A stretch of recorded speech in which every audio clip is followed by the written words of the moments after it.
Often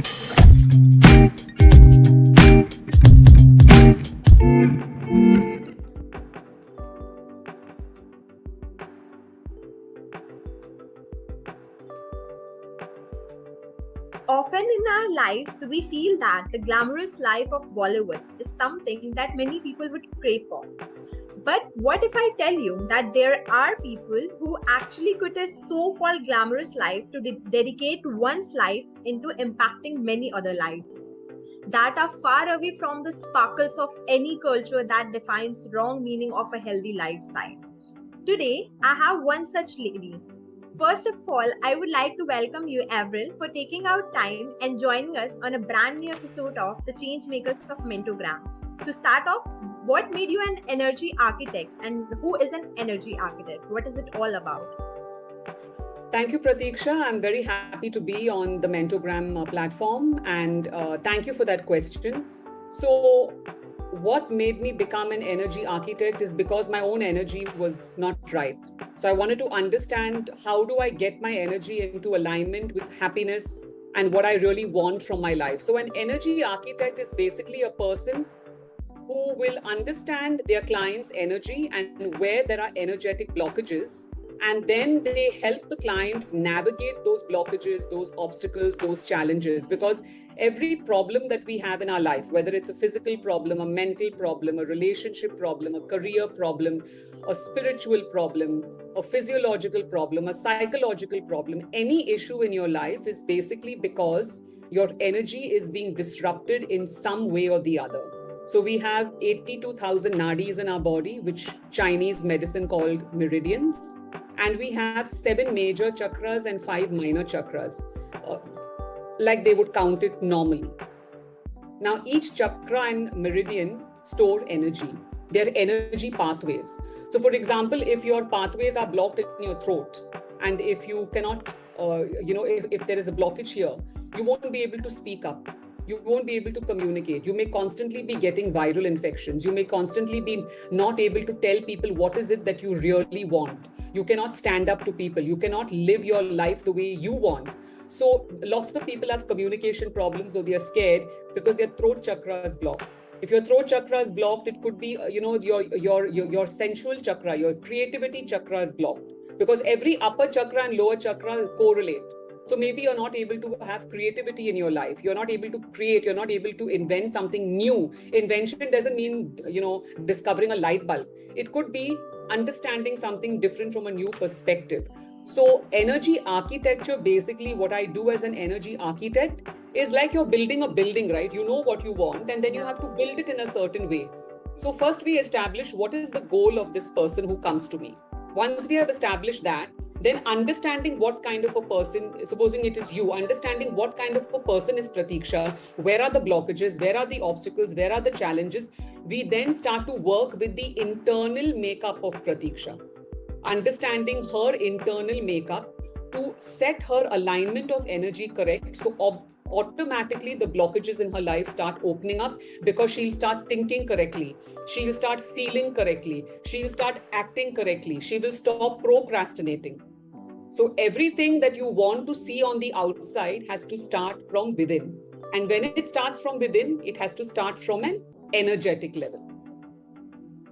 Okay, that's so lovely that there are so many chakras in our body, and which we are not even familiar of that this is happening with us. So this could be the reason. This particular nadi could be the reason behind it. So have you seen people who, like you told me, that there are people who come to you who have who want to get to this motive of their life? So are there people who actually do not know what is their motive of life, and you have helped them to get over it, to realize what is their motive for this life?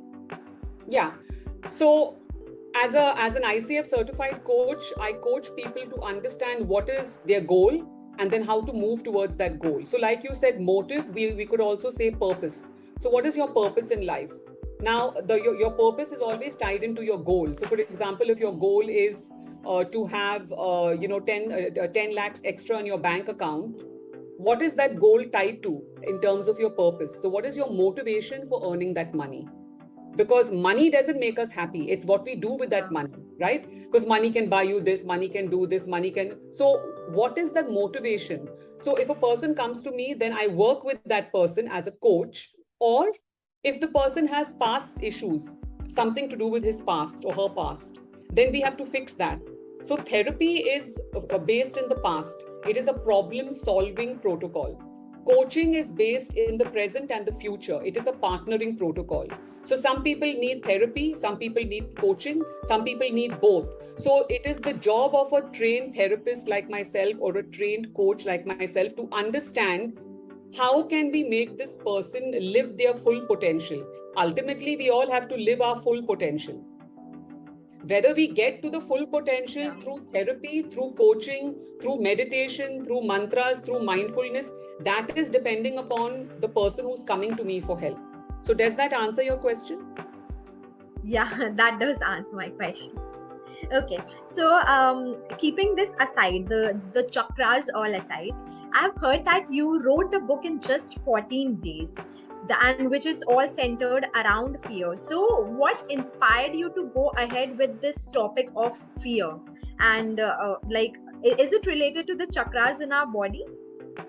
Okay, so every chakra, I'll answer your question in two parts. So I wrote a book in 14 days, actually 21 days, but I was doing research for around 7 days on the book, taking, recordings from my previous clients.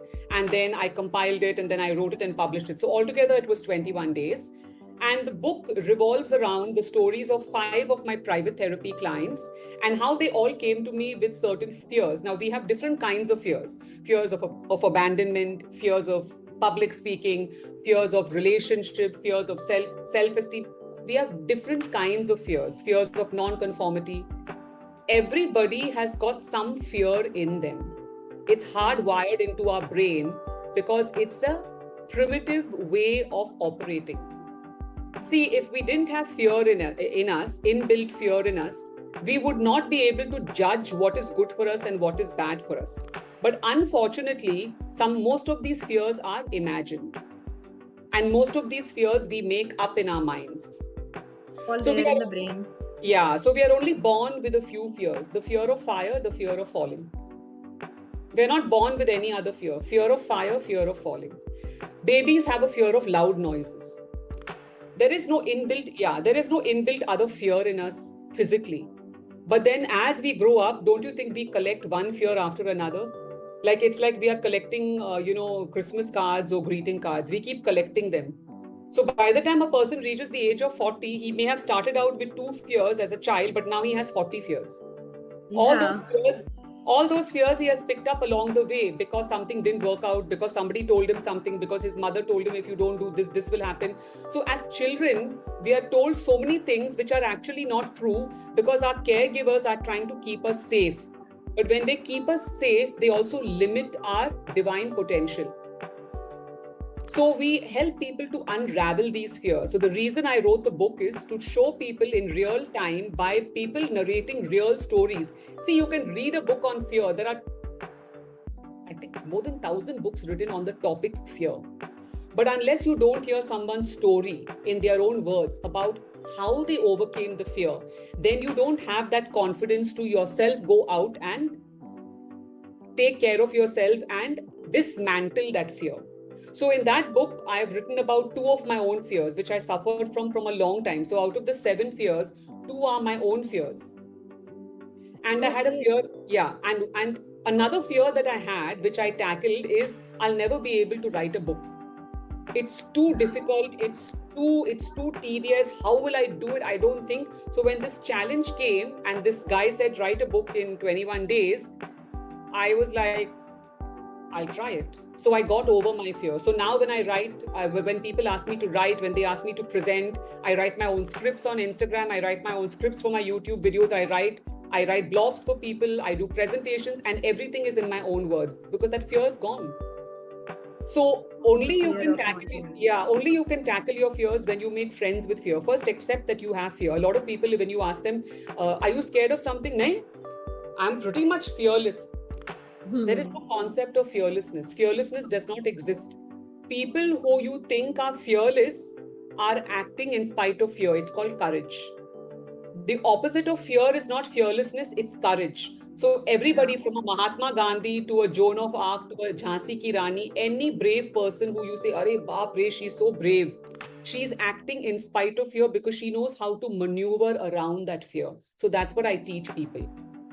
So that's what the book is about. I thought it would be a real life experience for people to read the book. And after each chapter, I've given them 5 or 6 things that they can do to practice every day to get over their fears.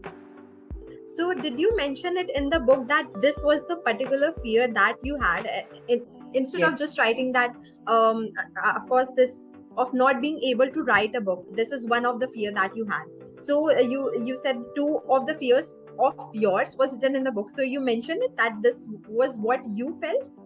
Yes, so I've mentioned it in the preface of the book that I wanted to write a book. I didn't think I could, but I wrote it. But the 2 fears that I was facing are completely different fears. So those fears I've mentioned, I've been very open about how I got the fear, where I got it from, and how I overcame it. And the other 5 fears are 5 different people who allowed me to use their stories, who have come to me for private therapy.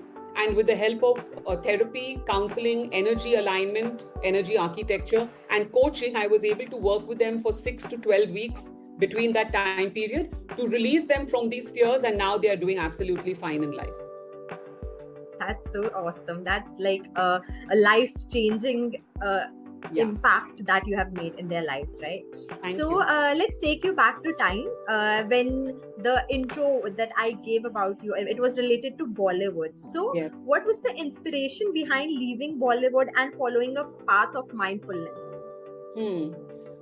So I was in Bollywood for a very long time and I was doing very well. I was traveling. I had lots of money. I had fans. I had many boyfriends. I was going to exotic places. Everything. It was on the outside a perfect life, but I was always lonely.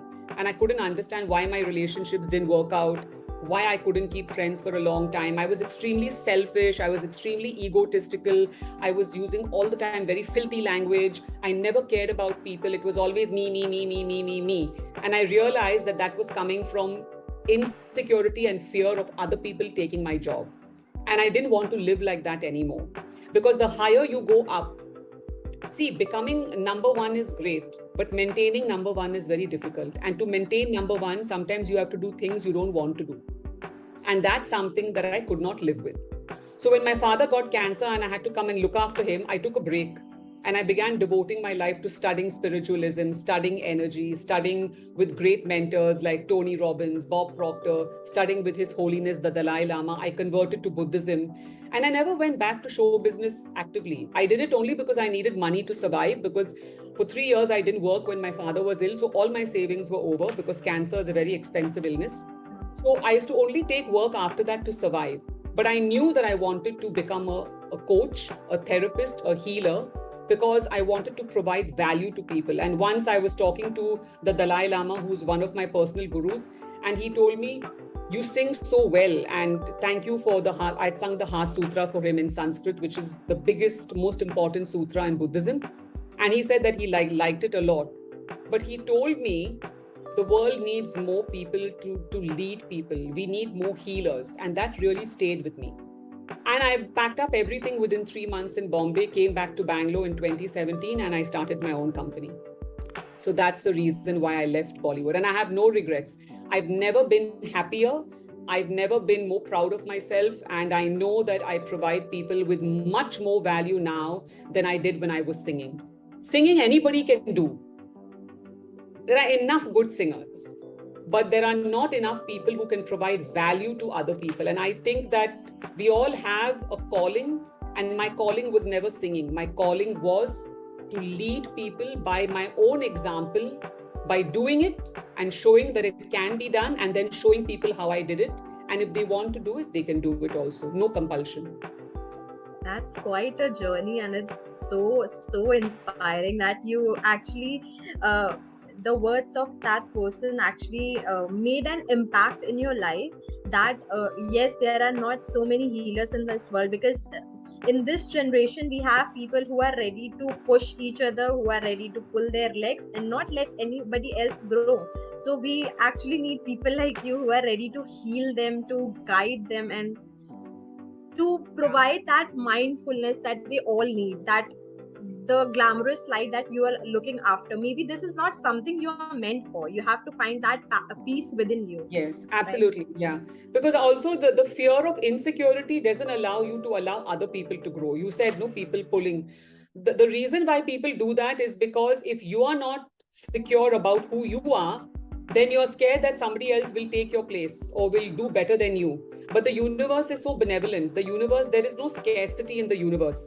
Just because somebody has $1 million in their bank account doesn't mean that it's yours. Yeah. It is theirs. You make your own money because the universe will give you. So once we get rid of that fear of insecurity, that this is limited, money is finite, opportunities are finite, I will not get that chance if she gets it, so I must do everything that I can to pull her down. Once we get rid of these fears and insecurities, then we will automatically evolve. Then nothing is, the sky is the limit. Instead of pulling up somebody's leg, we should just try on improving our own selves, that you don't need to Exactly. compare yourselves with someone else. Absolutely, you're right. Yeah. So your courage in handling an audience of like a lot of people when you were there as a singer, so like around you handled 30,000 something people, Yes. and which is actually admirable. So what has enabled you to overcome all the obstacles, if I ask you to let other people know? So, what helped me to overcome obstacles is, I've always had faith. Maybe not in, a God as such, but I've always had faith in something, in the divine. So, I think I never ever thought that I'm going to be able to do this alone. I always thought that, there is something out there that's guiding me, that's showing me the way. And so I think I was quite grounded. Even when I was in show business, I was quite grounded. So I never ever let anything distract me from that. But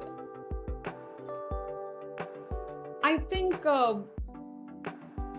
when you're in show business, even if you want to be grounded, you can't be grounded all the time.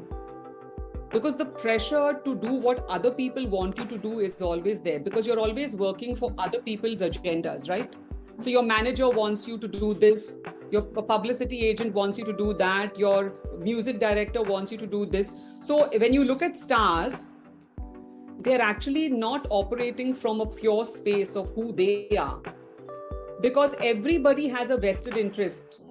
So if you look at people like very famous stars, most of them are doing what other people want them to do. They'll have one secretary, one this, one this, one this. So there are 15 people to manage 15 areas. There are even people who manage their houses and their wives, or their husbands, or their boyfriends. No, you cannot say that you're in a relationship with this girl because आपकी picture अभी Friday को release होने वाली है, और आपके जो female fan base है, you lose them completely because no girl wants you to be seen with so and so. So what kind of a life is that to live? At the end of the day, you have dhan, daulat, sab kuch.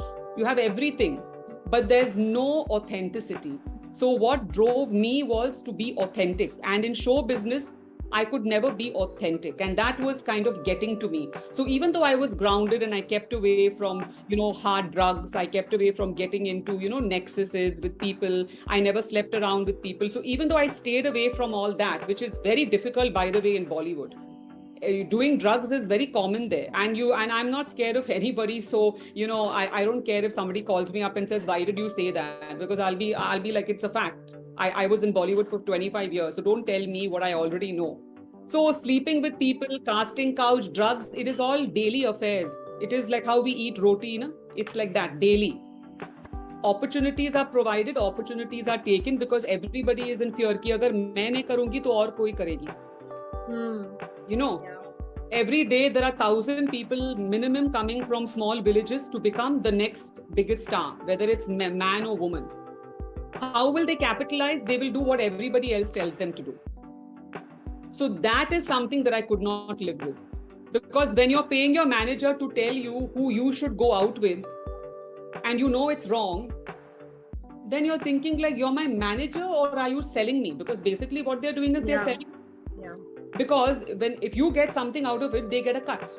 So everything is on percentages. but nobody is concerned about your happiness, your welfare, your authenticity. That's Sorry, very but I true. speak the That's very truth. So I don't want to sugarcoat things. I speak the truth. Sorry. I actually know this fact because I've started to talk to you personally, and I understand you are there to lead people know that no, if this is wrong, this is wrong. This is right. That's right. Yeah. Okay. So yeah, like you told, there are a lot of people who are there to tell you don't do this, this, this. So it's like they are controlling you. You have your own body, but your actions are controlled by someone else. So so this was somehow the reason why you felt that no, this is not something what I want, right? Yeah.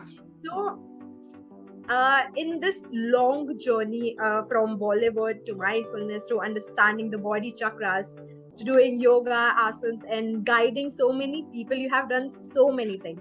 So but if I ask you, is there one thing that you can tell me that this is something you love the most, so what would that be? In terms of what I teach, I just want to understand the question. In terms of what I teach, or in terms of my way of living? Can you be specific?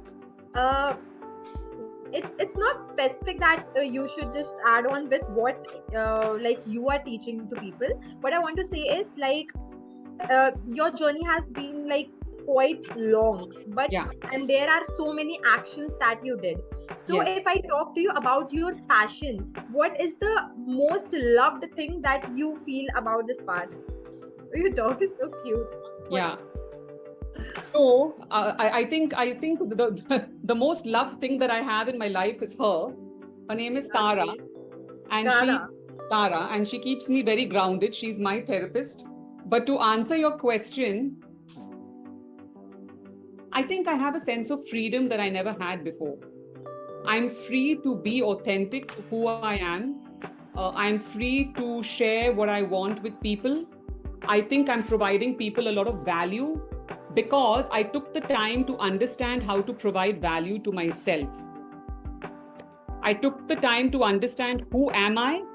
I accepted myself. This is really important. The moment you can accept yourself with your flaws, the moment you can take out that word perfection from your dictionary and understand that every star has good days and bad days. Every star doesn't look like they look without makeup. See, these are all superficial things which I'm talking Yeah. about because people, they identify with these first. Nobody is looking into a superstar's soul.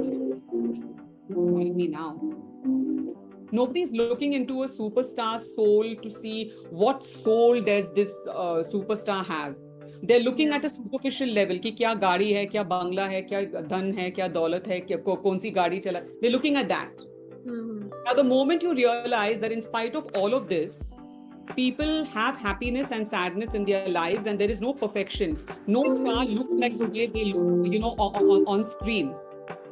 When you understand that everybody is imperfect, and we are imperfect because we are in samsara. This is an illusion. This is Kali Yuga. It's an illusion. This 3D world is an illusion. When you understand that, then you will understand how to accept yourself with your flaws. The day you can look at yourself in the mirror and accept yourself without makeup, without judgment. Everybody has judgment, right? That's the day when you will actually make more progress than you've made all these years, because everybody judges themselves by how much money they have in their bank account. Who do they know in society, what clothes they are wearing, how young they look, how thin they are, whatever, right? People have judgments based on their benchmarks. When you take away those benchmarks, then you will be happy. So the greatest thing that I've achieved in my life is understanding that I am completely flawed. I am completely ordinary. There is nothing special in me that another person doesn't have. Nothing is. What I have done with my life is to understand that these are my weaknesses, these are my strengths. I will work on my weaknesses, but I won't judge myself for them.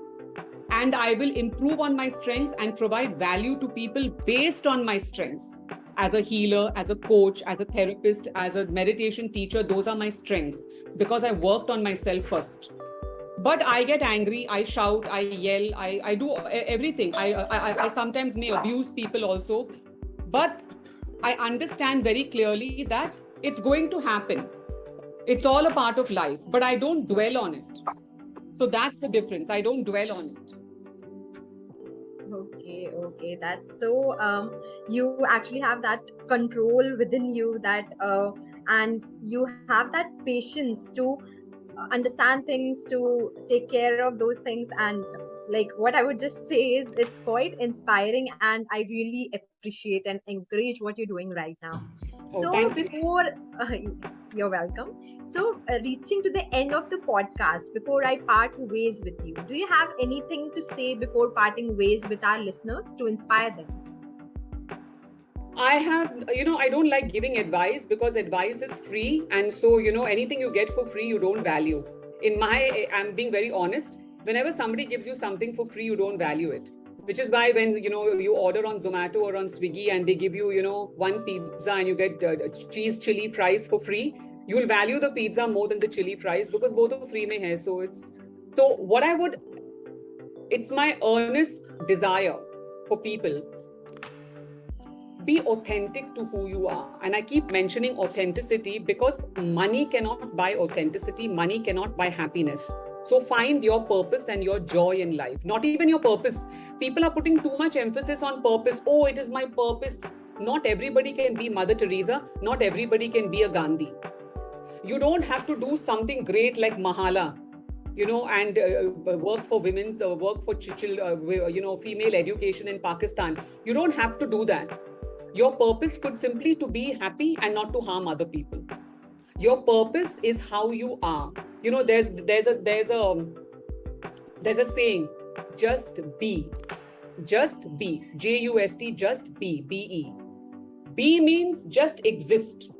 So your purpose could be just to be happy, just to feel joy, just not to harm other people. Find something that you resonate with. And this will only come if you really start doing some deep work on yourself.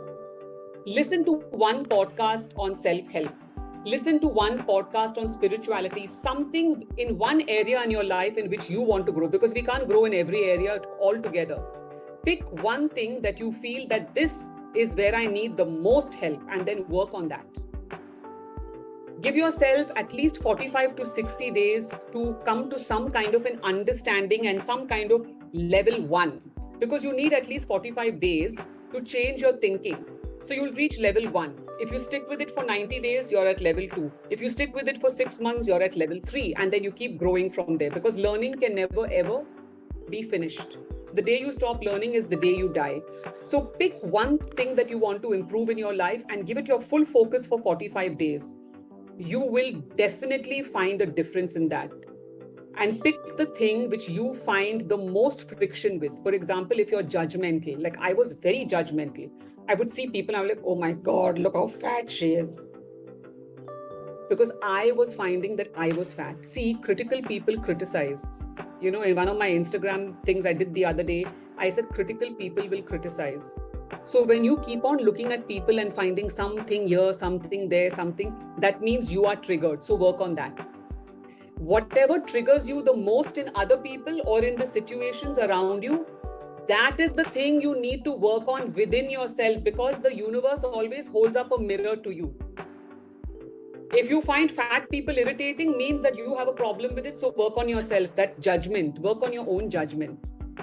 If you find rich people bad, that means you have a bad conception about money. Money is not bad. Rich people are not bad. Some may be, but you have made a judgment. All rich people are bad. Work on your bank balance. Work on your judgment about money.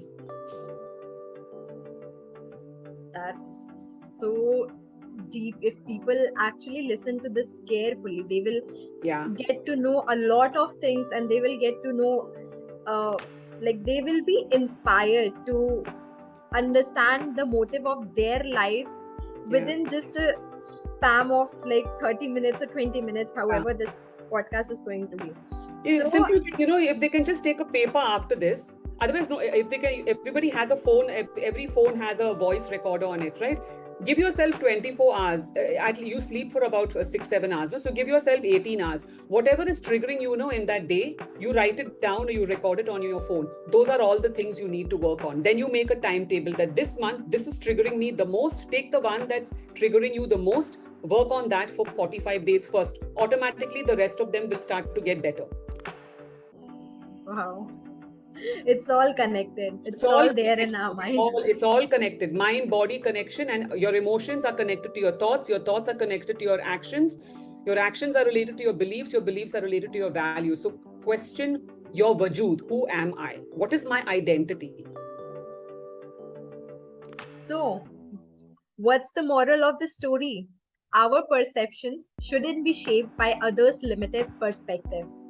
The things that we consume are the things that control our lives. On that note, I would like to end this episode of The Changemakers of Mentogram. Stay tuned for more such inspiring stories. Until the next episode, I'm your host, Pratiksha.